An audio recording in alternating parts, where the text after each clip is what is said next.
నేను విన్నంత వరకు అయితే చూసిన ప్రతి ఒక్కరు goose bumps especially climax super hit ఇలా అంటున్నారు. కాకపోతే లోగోస్ ఎందుకు బ్లర్ చేశారు? సెన్సార్ ఒప్పుకోలేదు. సెన్సార్ అది ఒప్పుకోలేదు అనమాట. ఈవెన్ చాలా చోట్ల జై శ్రీరామ్ అనే మాట రాకూడదు, రామాయణం రాకూడదు, మహాభారతం రాకూడదు, ఇలాంటివి చాలా ఉన్నాయి. గ్రూప్స్ పేర్లు రాకూడదు, ఈ గ్రూప్స్ పేర్లు రాకూడదు, క్యారెక్టర్ పేర్లు రాకూడదు, పొలిటికల్ అవన్నీ ఓకే. పొలిటికల్ పార్టీస్ అవన్నీ అంటే ఒక వాళ్ళ వర్గాన్ని లేకపోతే వాళ్ళ పార్టీని చెప్తున్నాం కాబట్టి అవి ఓకే.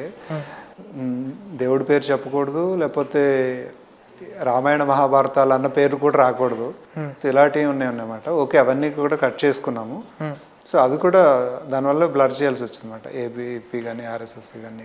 మీ లైఫ్లో, మీ స్టూడెంట్ లైఫ్లో ఏదైనా ఇలాంటి లీడర్షిప్ ఎక్స్పీరియన్సెస్ ఉన్నాయా? అలాంటిది ఏం లేదు యాక్చువల్లీ. నేను చిన్నప్పుడు కొన్నాళ్ళు ఏబీవీపీలో, కొన్నాళ్ళు ఎస్ఎఫ్ఏలో అటు ఇటు తిరిగాను, కానీ అది ఎందుకు చేస్తాం ఏం చేస్తాం కూడా తెలియదు. ఓకే. అంత లీడర్స్ని చూసేంత అంటే ఆంధ్రాలో వెస్ట్ గోదావరి మాది, అంత పొలిటికల్గా పెద్ద అవేర్నెస్ ఏ ఉండేది కాదు. హ్యాపీగా ఎంజాయ్ చేస్తూ అలాంటి లీడర్ని చూడలేదండి. యాక్చువల్లీ మనకేంటంటే చదువుకుంటూ లేకపోతే నెక్స్ట్ లైఫ్లోకి వచ్చిన తర్వాత లీడర్ అంటే ఏంటో తెలిసింది, కానీ ఆ టైంలో అసలు ఏం తెలియదు మనకు. రాకేష్ గారు మీరు? అంటే నేను మొత్తం చదువుకుందంటే ఇక్కడే అండి. ఓకే. నేను కూడా ఇక్కడ విఎన్ఆర్ విజ్ఞాన్ జ్యోతిలోనే. అక్కడ ఇలా గ్రూప్స్ అనేది అక్కడ అయితే లేవు. సో ప్రాబ్లీ నేనైతే ఇప్పుడు పర్టికులర్ గ్రూప్ అని అయితే అంటే ఇలా ఉండదు. ఫస్ట్ ఇయర్ ఒక గ్రూప్, సెకండ్ ఇయర్ ఒక group, third year, fourth year. So first year అన్ని ఇయర్స్ ఒక గ్రూప్ అనమాట. బేసికలీ ఫస్ట్ ఇయర్స్కి ఇంకా సీనియర్స్ జూనియర్స్కి అలా గొడవలు ఉండేవి. అట్లా జనరల్గా ఇప్పుడు ద వేవ్ ఆఫ్ హిందుత్వ నడుస్తుంది. ఎవరైనా హీరో కానీ యాంటీ హిందూ ఎలిమెంట్స్ స్టార్ట్ చేస్తే బాయ్కాట్ ట్రెండ్ స్టార్ట్ చేస్తారు మన వాళ్ళు. సో అండ్ ఆల్సో హిందుత్వ కంటెంట్కి ఎంకరేజ్మెంట్ కూడా పెరిగింది. సో ఇప్పుడు మీ ఫ్యూచర్ ప్రాజెక్ట్స్లో అంటే ఇది మీ స్పిరిచువాలిటీకి సంబంధించిన దాంట్లో let me know, I mean మీ గురువు ఫాలో అవుతారా, గురు శిష్య, మీ సనాతన ధర్మ, వీటి గురించి కొంచెం చెప్పగలరు? నాకేంటంటే నేను చాలా రోజుల ముందు నుంచి కూడా హిందీ మూవీస్ చూస్తుంటే ఇవి యూరోపియన్ ఫిల్మ్సే, హిందీ ఫిల్మ్సే అర్థమయ్యి కాదు.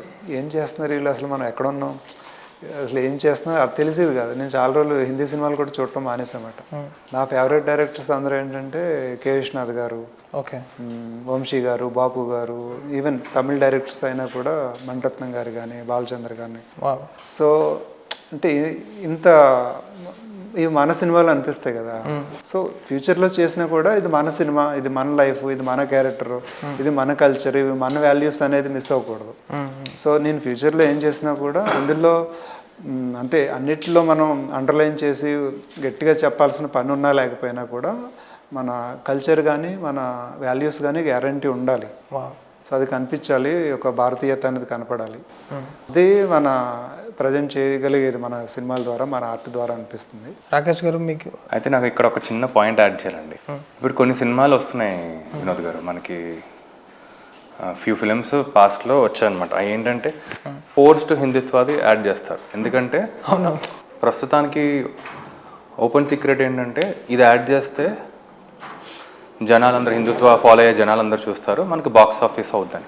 యాక్చువల్గా పెద్ద బ్లాక్ బస్టర్స్ అవుతున్నాయి. అవును, పేర్లొద్దులే. బట్ మోస్ట్ అన్ఫార్చునేట్ థింగ్ ఏంటంటే ఇప్పుడు కొన్ని సినిమాలు ఉంటాయండి, హిందుత్వ ఎలిమెంట్ తీసుకుని కావాలని ఫోర్స్డ్గా ఆ సినిమాలో పెడతారు.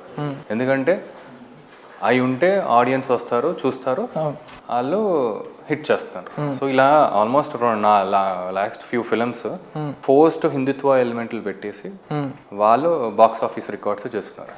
అన్ఫార్చునేట్ థింగ్ ఏంటంటే సార్, ఇక్కడ మంది కంప్లీట్ ఒక హానెస్ట్గా చేసిన సినిమా ఇది. Hindutva I mean like Hindu or ఒక ఐడియాలజీకి సపోర్ట్ చేసిన దీనికి ఎవడు అంత వాటికి వెళ్ళే అంత ఎక్సైటింగ్గా వెళ్ళట్లేదు. సో అదొక్కటి ఏంటంటే మన వాళ్ళకి చిన్న